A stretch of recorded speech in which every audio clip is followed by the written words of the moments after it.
My name is Otto von Guericke. I have experienced great tragedy in my life. During the 30 Years' War, my city of Magdeburg was invaded and 30,000 people were killed. One of those was my son. The rest of my family and I were able to escape, but were later captured and imprisoned for 3 years. Finally, after our release, we returned to Magdeburg, where I became mayor and helped rebuild the city. I have also experienced great joy. My passion for science has allowed me to further the knowledge of how our world works. I was one of the first citizen scientists. I'm here today to show you how my experiments help change the world and encourage you to become a citizen scientist like me. So, I'd like to start by asking you very simply if you know what a system is, or you can name me a system. Sometimes you'll see things that you don't ever actually see the thing that's working on it, but you know it is because you can see the effects of it. Gravity. Now, how do you know gravity's working on this right now? Gravity's making the washer hang down. Push me. Come on.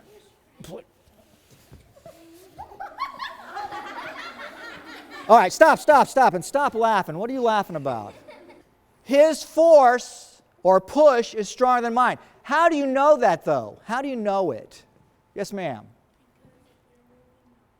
I'm moving backwards, he's moving forward. If I see movement when the forces are different, then what can we say about the forces that are working on this washer right now, the two pulls of my hand? What can you say about them? I want to try to prove to you today that the only thing that air can do is push. So let's get started with that. It's going to be pulled down, it's going to come out. We've all seen that. We know how that works. All right, so come over here. Put your, go ahead and turn it over. Gravity's working on it. We know gravity's working on it even when we don't see, but there must be something counteracting the gravity. In this case, it's the air that's in this room, because air has got a push to it.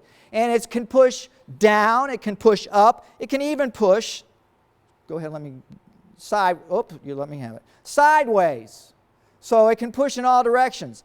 The first person that did this was a man named Torricelli. He was an Italian scientist. He did it with a 30-foot tube. That's almost twice as tall as the ceiling in this room. Okay, let me get it going. Go ahead. Ooh. Oh, so because the bottle went in, or the balloon went in the bottle, the forces must be unbalanced in some way.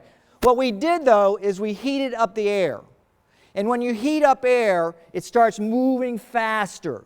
When it moves faster, it starts running in each other and starts pushing each other farther apart. Do you know the word we use for that? It starts with an E. It expands. It expands. It vibrated. It bobbled a little bit. Did you see that? Did you notice that? And that was when the air was leaving, it pushed the balloon out of the way. Gravity pulled it back down. And there was like a little tug of war there for a second until enough of the air left. And then it pushed it in there. So it actually, the air pushed it into the bottle. Now I have a problem. A minute ago, the air was stronger on the outside, pushed it in. So I need the air stronger on the inside. So how am I going to get more air in the bottle? I'm going to blow in the bottle. I'm going to use the pump that God gave me to get air in there. So ready?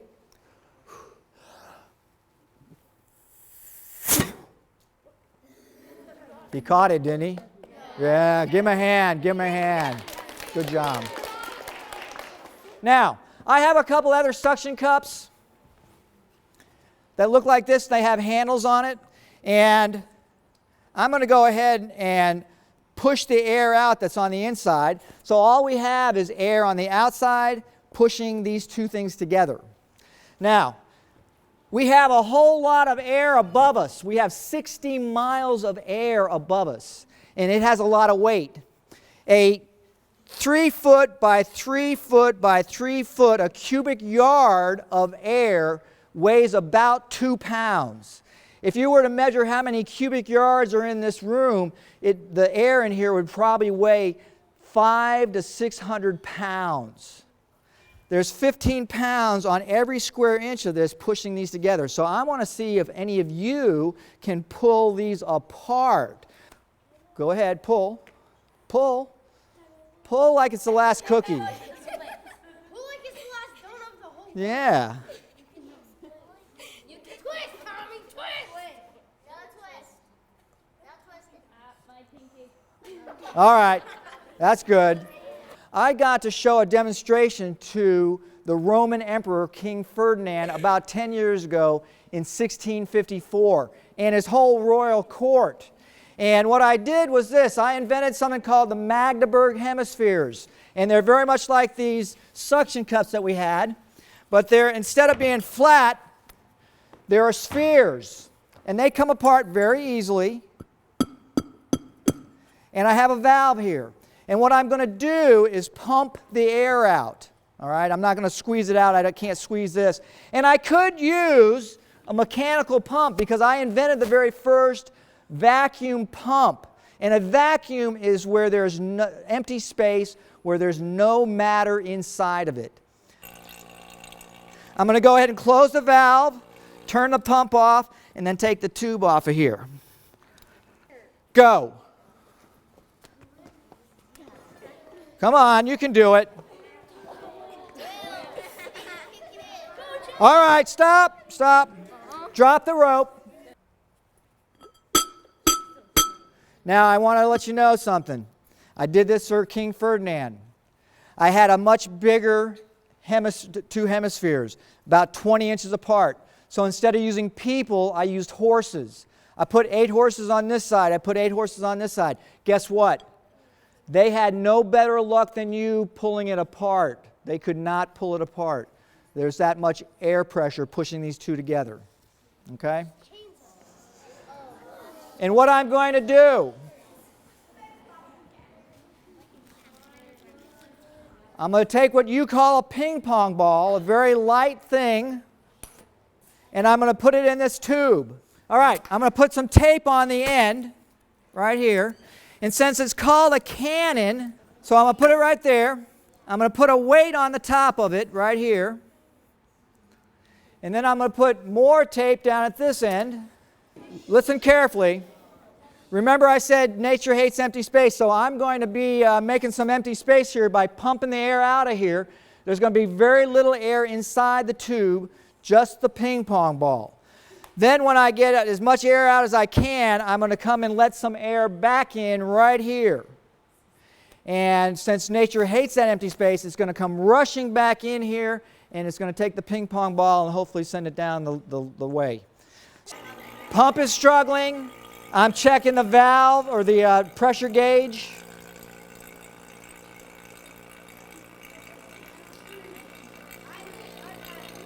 Everybody ready?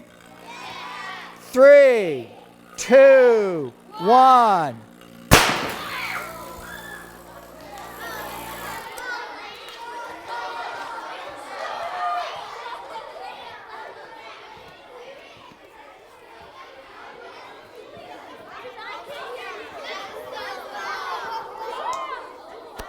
Now,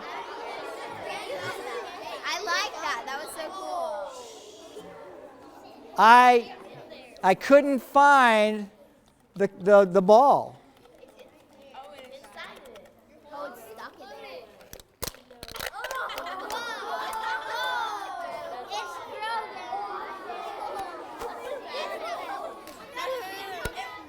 Not only did it go in, it came out. It almost ripped the can in half. All right? So there's a lot of force of that air pushing that ping pong ball. All right? Okay. Two things. Number one, the main job I have today is to get you excited about science and know that science is fun.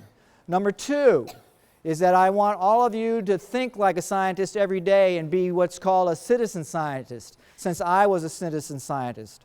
I did it for the joy and the way of thinking about and solving problems, not for glory or anything like that. Thank you for letting me be here today.